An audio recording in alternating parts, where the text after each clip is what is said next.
I thought my husband was having an affair because he fell in love with someone else. Turns out, he was having an affair because he wanted to steal my company. The affair wasn't passion, it was strategy. The other woman wasn't his mistress, she was his business attorney. And the marriage he was destroying, that was just collateral damage in a hostile takeover.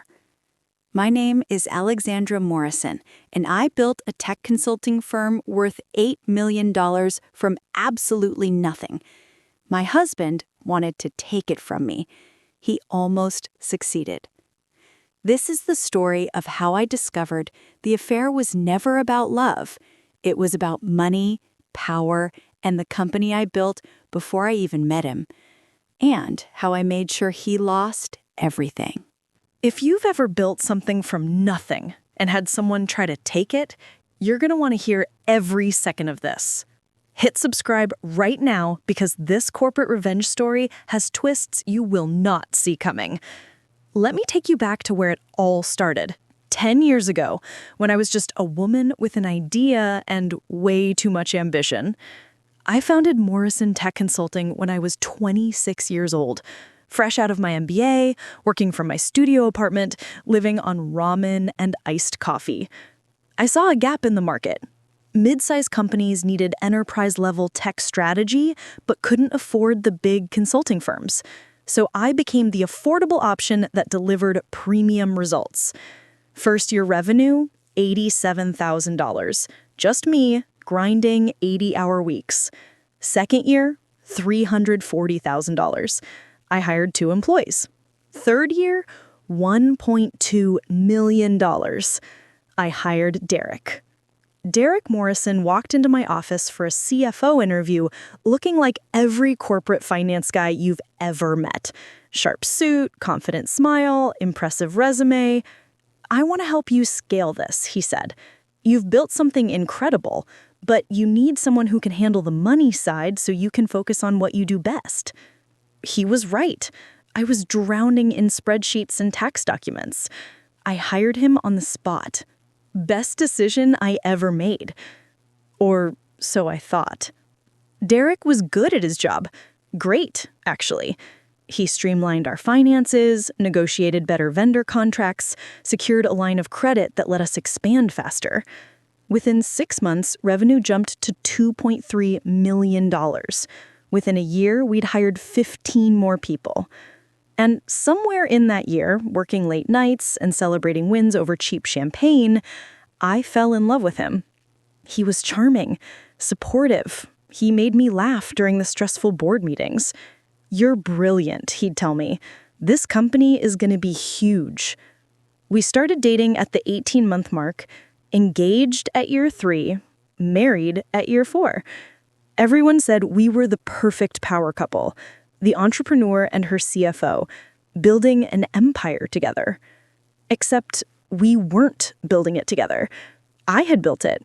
I just didn't realize he resented that. The company kept growing. Year 5, $4.2 million in revenue. Year 7, $6.8 million. Year 10, $8.4 million. We had 47 employees, offices in 3 cities, major clients like Microsoft, Adobe, and Tesla. I was featured in Forbes, named one of Inc. magazine's 30 under 40. Derek stood beside me at every event, always supportive, always smiling. "None of this would be possible without him," I'd tell reporters. He'd laugh it off. "Alex is the visionary, I just make sure the numbers work." Perfect husband, perfect partnership. Except our marriage was quietly falling apart. It started small. He'd come home later and later. Big project, lots of reconciliations. He'd be distracted during dinner. "Sorry, just thinking about Q3 projections." He'd take calls in another room. "Boring finance stuff, don't worry about it." We stopped having date nights, stopped traveling together. Sex became perfunctory when it happened at all. I blamed myself. I was working too much, too focused on the company, not present enough in the marriage. Maybe we should do couples therapy, I suggested. We don't need therapy. We just need to reconnect, maybe after this busy quarter. There was always a busy quarter. My friends started asking if everything was okay. You seem stressed, my best friend Lauren said. Is Derek helping enough at home? He's busy too, I defended him.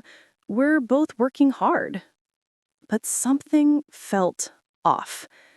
He'd gotten a new phone and was suddenly very protective of it. He'd changed his laptop password, the first time in our entire marriage. Security protocol, he explained. We handle sensitive financial data. He started going to industry conferences I'd never heard of. Networking, building relationships with potential clients. The biggest red flag? He kept pushing me to make him a co-owner. Alex, I've been CFO for 8 years. I think it's time we made this a true partnership. Put my name on the company documents. We're married. What's mine is yours anyway. Still, it would be nice to have it official. I've earned it. Something about the way he said earned it made my skin crawl. Let me think about it. You've been thinking about it for 3 years. He wasn't wrong, but something in my gut kept saying no. Thank God I listened. Everything changed on a Tuesday in March. Derek was supposed to be at a conference in Seattle, 3-day finance summit. I was home, working late on a pitch deck for a major client. Around 9 p.m., I realized I needed a file from Derek's laptop, a financial projection he'd created for the pitch. His laptop was in his home office. I'd never gone through his stuff before. We'd always trusted each other. But I needed that file, and he'd specifically said I could access it if I needed anything while he was gone. I opened the laptop. Password prompt. I tried our anniversary. Wrong. I tried my birthday. Wrong. I tried the company founding date. Wrong. Then, on a weird impulse, I tried Morrison 2024. It worked. That should have been my first clue. Why would he use the company name with a future date as his password? I found the financial projections quickly, but as I was closing files, I saw a folder labeled MT Transition Plan. MT, Morrison Tech. Transition Plan. I clicked it.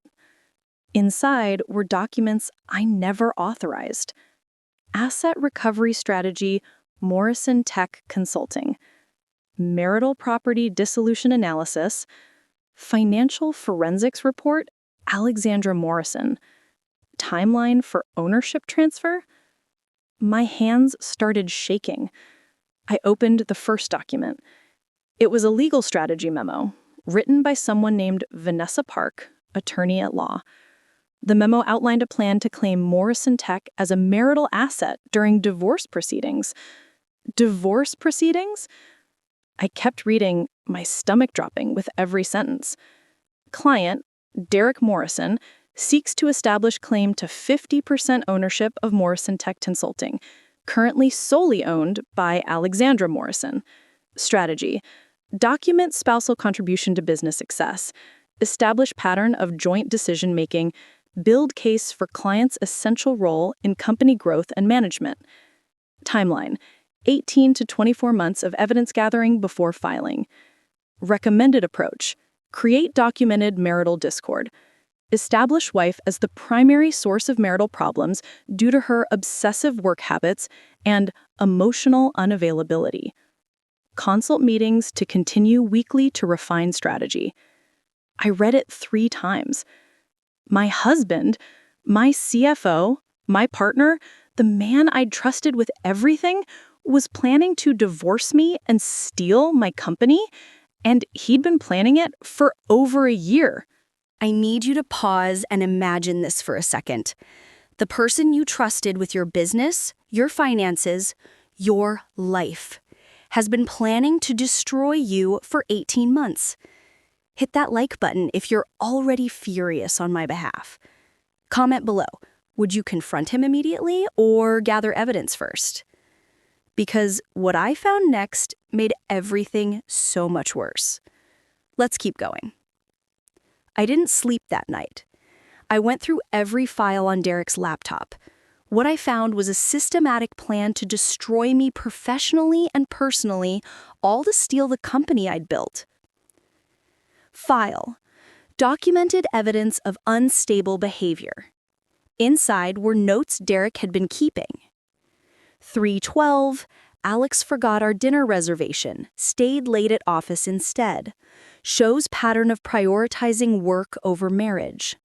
4:3, Alex snapped at me when I suggested vacation. Volatile emotional response, possibly document for counseling record. 5:8, Alex worked through Mother's Day. Can use to establish neglect of family relationships. He'd been documenting every time I worked late, every missed date, every moment I prioritized the business, not because he was hurt, but because he was building a legal case. File: financial contributions, Derek Morrison. This one detailed every single thing Derek had done for the company. Every client he'd brought in, every contract he'd negotiated, every financial decision he'd made. He was building the narrative that he was the reason for our success, that I was just the face of the company while he did the real work. It was bullshit, but it was well-documented bullshit. File: meeting notes v. Park.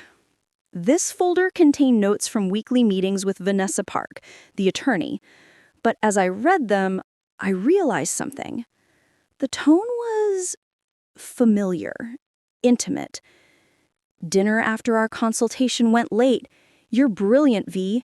I don't know how I'd do this without you. Can't stop thinking about last night. You make this bearable. Alex is working late again. At least I have you to talk to. Oh. Vanessa Park wasn't just his attorney. She was his affair partner.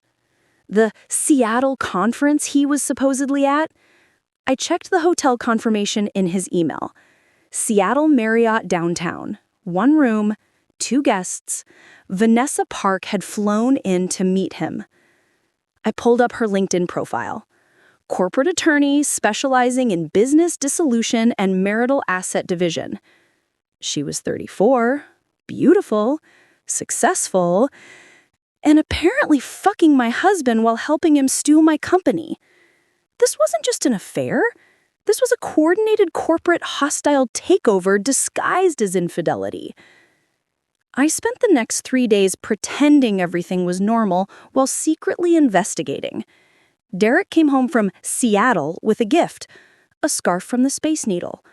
Thought of you, he said, kissing my cheek. Thank you, I said, smiling. How was the conference? Productive. Lots of good networking. I bet. While he was at the office, I hired a private investigator. Not to confirm the affair, I already knew about that, but to document it for the divorce proceedings I was now planning. I also called my business attorney, Rachel Chen, who'd helped me incorporate Morrison Tech 10 years ago. Rachel, I need to see you urgent, and I need you to bring a forensic accountant. We met that afternoon at a coffee shop far from my office. I showed her everything I found. Rachel's face went from shock to rage to cold calculation. This is one of the most calculated schemes I've ever seen, she said. He's been building a case for marital asset claim for almost 2 years. Can he win? Depends on how the judge interprets his contributions. He is the CFO. He has been instrumental in the company's growth. If he can prove he was your business partner in everything but name, he might have a case. My stomach sank. But, Rachel continued, there are a few problems with his strategy. What problems? First, did you sign a prenup? He said we didn't need one, that it would be unromantic and show I didn't trust him. Rachel smiled grimly. Of course he did. But check your files. Did you sign anything when you got married? I thought back. Actually, yes. You had me sign something. A business protection agreement? Exactly. That document specified that Morrison Tech Consulting, any intellectual property or any businesses created before or during the marriage remain your sole property. Derek would have signed it too as a condition of being the CFO. He signed away his claim to the company? He did. 5 years ago. Probably forgot about it or thought you had. I could have cried with relief. But we need to move fast, Rachel said. If he files first and establishes the narrative, we're playing defense. We need to go on offense. What do you suggest? Document everything. His affair, his conspiracy with the attorney, his plan to defame you professionally, and then we remove him from the company before he can do any more damage. The forensic accountant, James Liu, spoke up. I'll need access to all company finances. I want to make sure he hasn't been embezzling or moving money in preparation for this divorce. You think he'd steal from the company? James and Rachel exchanged looks. Alex, James said carefully, if he's willing to plan this level of deception for 2 years, he's definitely willing to skim money. They were right to be suspicious. Okay, real talk. If you're a business owner watching this, you need to protect yourself yesterday. Subscribe right now if you want more content about protecting your business from people you trust. Comment, have you ever had a business partner or spouse try to take what you built? Because what the forensic accountant found next is insane. Let me show you how deep this scheme really went. James Liu worked fast. Within 48 hours, he'd uncovered a systematic pattern of embezzlement that made my blood run cold. Derek had been stealing from Morrison Tech for over 2 years. Not large amounts that would trigger alerts, small, careful amounts.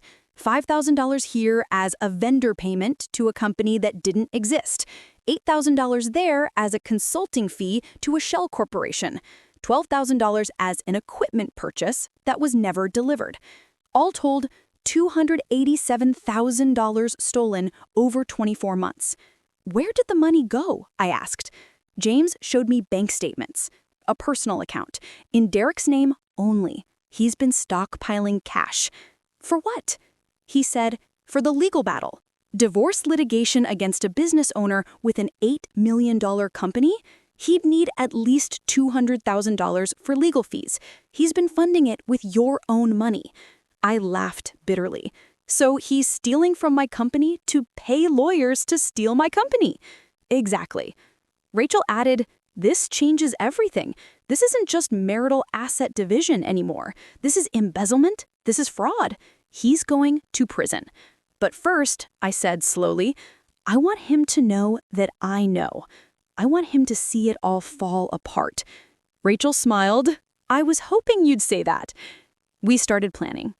For the next 3 weeks, I pretended everything was normal. I went to work, smiled at Derek across the office, had dinner with him like nothing was wrong. Meanwhile, I was systematically building the case that would destroy him. The PI documented every meeting with Vanessa, every hotel room, every lie about where he was. James traced every penny Derek had stolen, creating an airtight embezzlement case. Rachel filed motions to freeze company accounts so Derek couldn't transfer more money, and I started talking to my board of directors. Morrison Tech had a 5-person board: me, the CEO and founder, Derek, the CFO, Linda Rodriguez, early investor, owns 15%, Marcus Chen, tech advisor, owns 10%, and Jennifer Park, HR director, owns 5%. I'd built this board carefully. People I trusted, people who believed in the company. I called an emergency board meeting. What's this about? Derek asked when he saw the calendar invite. Just some strategic planning, year-end review. He seemed satisfied. The meeting was scheduled for a Friday at 4 p.m.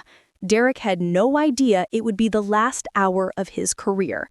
I arrived early and met privately with Linda, Marcus, and Jennifer.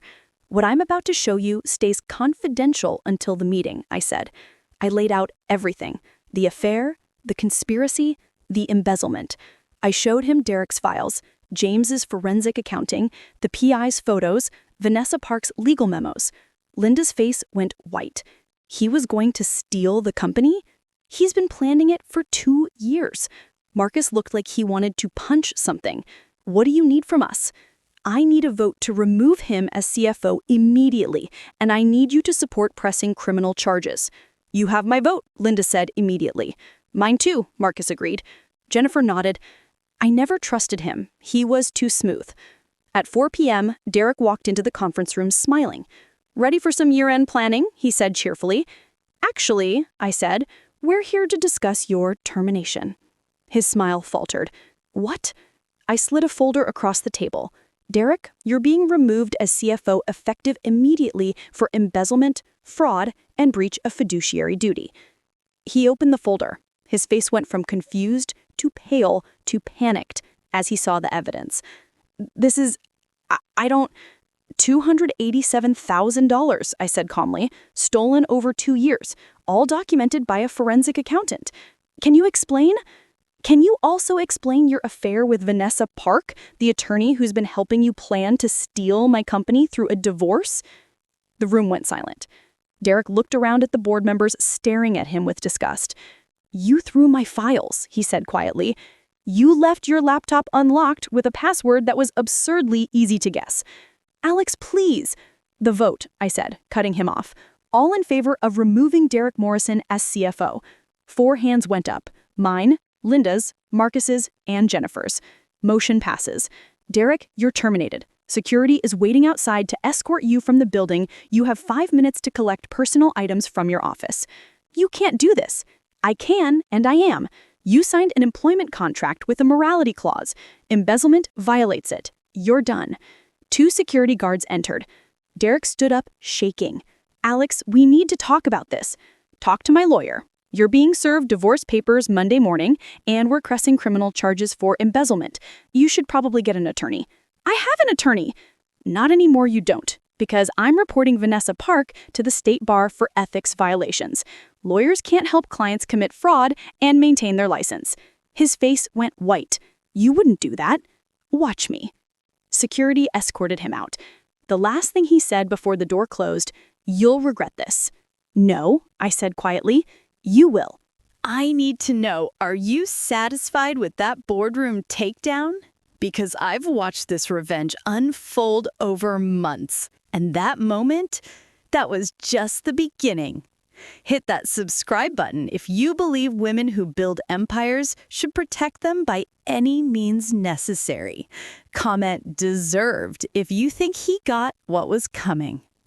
Now let me tell you what happened when I went after Vanessa Park. Reporting Vanessa Park to the California State Bar was almost as satisfying as firing Derek. Rachel filed a formal complaint detailing attorney-client relationship that became romantic, ethics violation, advising client on how to commit fraud, aiding illegal activity, conspiracy to misrepresent facts in anticipated litigation, dishonesty, conflict of interest, personal relationship affecting professional judgment. We attached evidence, Derek's meeting notes showing the affair, hotel receipts for their consultations, the legal memos outlining fraudulent strategy, text messages between them discussing both the affair and the legal scheme. The State Bar takes ethics violations seriously. Within 2 weeks, Vanessa Park was suspended pending investigation. Within 6 weeks, she was disbarred. Her career destroyed. But she didn't go quietly. She called me. I let it go to voicemail. You ruined my life, she said, her voice shaking. I was helping Derek get what he deserved. He built that company with you. I deleted the message. Then she tried something desperate. She called Linda, my board member, pretending to be concerned about my mental state. Alexandra has been unstable lately. Derek was trying to protect the company from her erratic decisions. I think she needs help. Linda recorded the call and sent it to me. This woman is unhinged, Linda said. Want me to file harassment charges? Not yet. I want her to dig herself deeper. Vanessa's next move? She sent a letter to our biggest client, Microsoft, suggesting Morrison Tech was experiencing leadership instability and they should consider alternative vendors. That was a mistake. Tortious interference with business relationships, a civil cause of action I could sue her for. Rachel filed within 24 hours. Vanessa Park, already disbarred and unemployable as an attorney, now faced a $500,000 lawsuit. She tried to settle. I'll drop everything if you drop the lawsuit, she offered through her new lawyer. No, I said simply. We went to trial. The jury awarded me $380,000 in damages. Vanessa filed for bankruptcy within a month. Derek, meanwhile, was dealing with his own legal nightmare. The district attorney's office loved the embezzlement case. It's rare to get something this well documented, the prosecutor told me. Your forensic accountant did exceptional work. Derek was charged with grand theft, embezzlement over $200,000, 15 counts of fraud, computer crimes, unauthorized access to company systems, conspiracy to commit fraud. He tried to claim he was owed the money for his work. His lawyer argued he'd been underpaid for years and was reclaiming fair compensation. The prosecutor destroyed that argument. Mr. Morrison was paid $240,000 annually as CFO, well above market rate for a company of this size. He received bonuses. He received stock options. He received health insurance and benefits. And he stole $287,000 on top of that while planning to steal the entire company through fraudulent divorce proceedings. The jury took 3 hours to convict, on all counts. The judge sentenced him to 7 years in prison. Mr. Morrison, the judge said, you didn't just betray your wife. You betrayed every employee of Morrison Tech who trusted you with their livelihoods. You stole from a company your wife built with her own sweat and sacrifice, and you did it while pretending to love her. This sentence reflects the calculated, predatory nature of your crimes. Derek sobbed in court. He looked at me once before they took him away. I looked back with zero emotion. He'd made his choices. Now he got to live with them. The divorce was anticlimactic after everything else. With Derek in prison and the prenup enforceable, there wasn't much to fight about. He got nothing. Morrison Tech remained 100% mine. The house we bought together? Mine. I'd made every mortgage payment anyway. His retirement account? Frozen to pay restitution to the company. His car? Seized as proceeds of fraud. He walked out of our marriage with nothing but a prison sentence and a ruined reputation. I walked out with my company, my dignity, and a newfound distrust of charming men who want to help. My lawyer, Rachel, said something I'll never forget. The best revenge isn't taking what they wanted.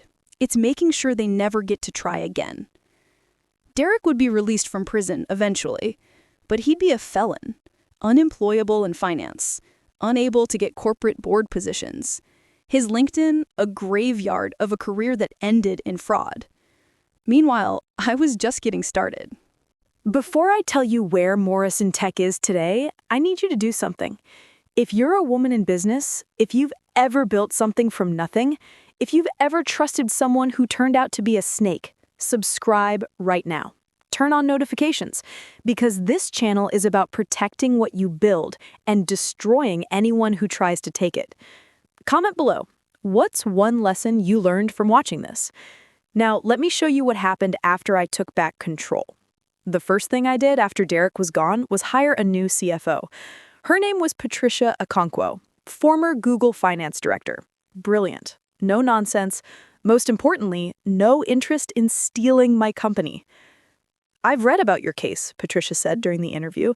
What your ex-husband did was unconscionable. If you hire me, I'll make sure the financials are so transparent, so audited, so buttoned up that no one could ever pull that again. You're hired.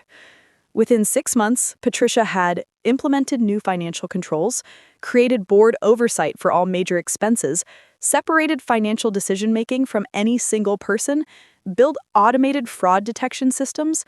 Morrison Tech became a case study in corporate governance. But the company's reputation had taken a hit. Clients were nervous. Is Morrison Tech stable after everything that happened? So I did something unconventional. I went public with the story. I gave an interview to Forbes titled, "How I Saved My Company from the Man I Married." I spoke at SXSW about corporate fraud and business protection. I wrote an op-ed for Harvard Business Review about protecting founder equity in relationships. Instead of hiding from the scandal, I owned it. And something amazing happened. Other women started reaching out. This happened to me too. My husband tried to steal my business. My business partner was embezzling. How did you catch it? I'm going through a divorce and terrified about losing my company.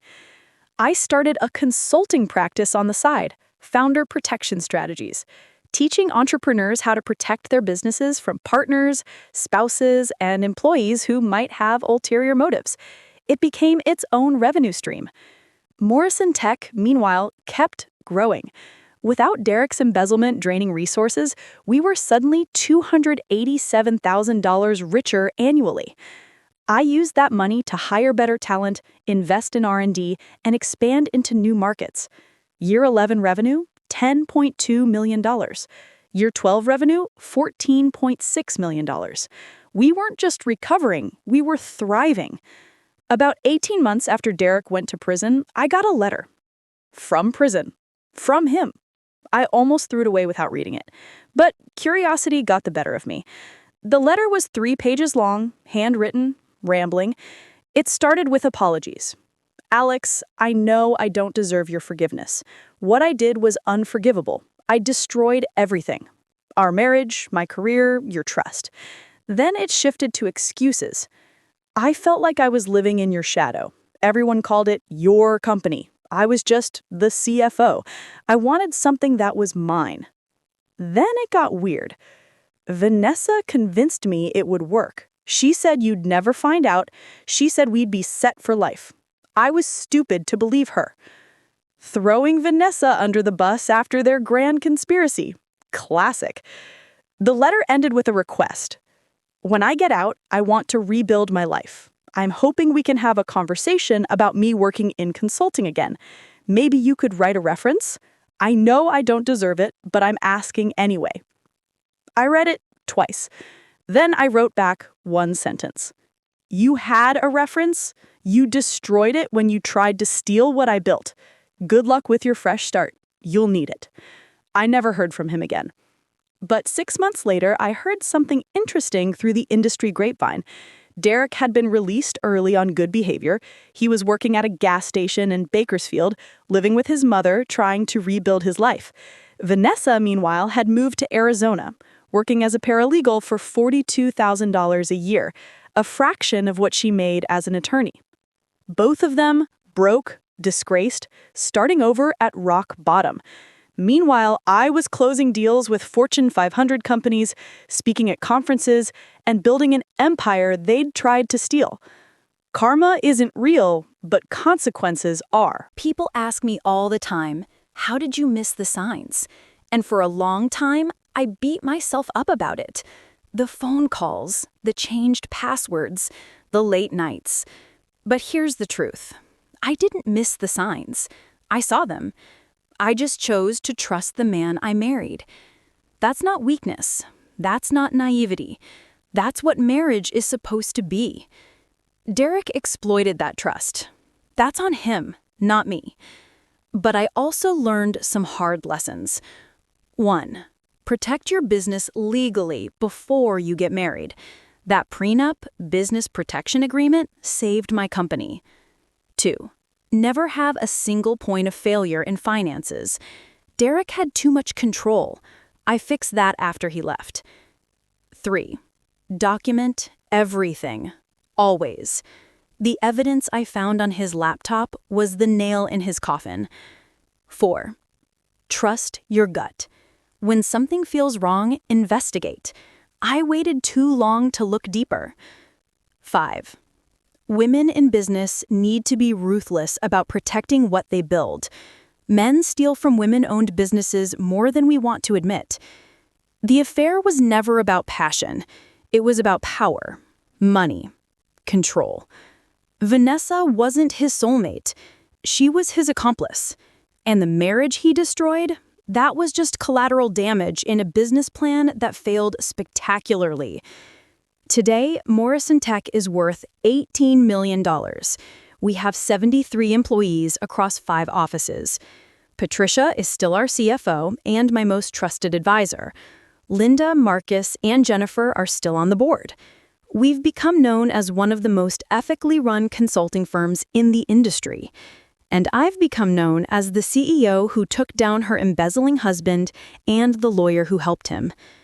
I've been asked to speak at Stanford Business School about founder protection, the American Bar Association about attorney ethics, and TEDx about surviving corporate betrayal. My founder protection strategies consulting has helped 47 women protect their businesses from partners who might have ulterior motives. 3 of them discovered embezzlement schemes similar to Derek's. 5 of them found prenups their partners claimed didn't exist, but were actually hidden or destroyed. 1 discovered her business partner was planning a hostile takeover identical to Derek's playbook. We stopped them all. Every woman who protects her business because of my story, that makes what I went through worth it. As for my personal life, I'm dating again. Slowly, carefully. His name is Marcus, not the board member, different Marcus, and he's a high school history teacher. He makes $65,000 a year, owns a modest condo, and has 0 interest in my business except to ask how my day was. He told me on our 3rd date, "I'm proud of what you built. I could never do what you do. I'm just happy to be with someone so driven and passionate. No agenda, no resentment, no secret plan to steal what I've built. It's refreshing. I'm not rushing into anything. Maybe I'll never remarry. But I've learned something important. The right partner celebrates your success. The wrong one plots to steal it. And you should never, ever feel guilty about protecting what you've built from anyone, including someone you love. Because if they truly loved you, they wouldn't be trying to take it."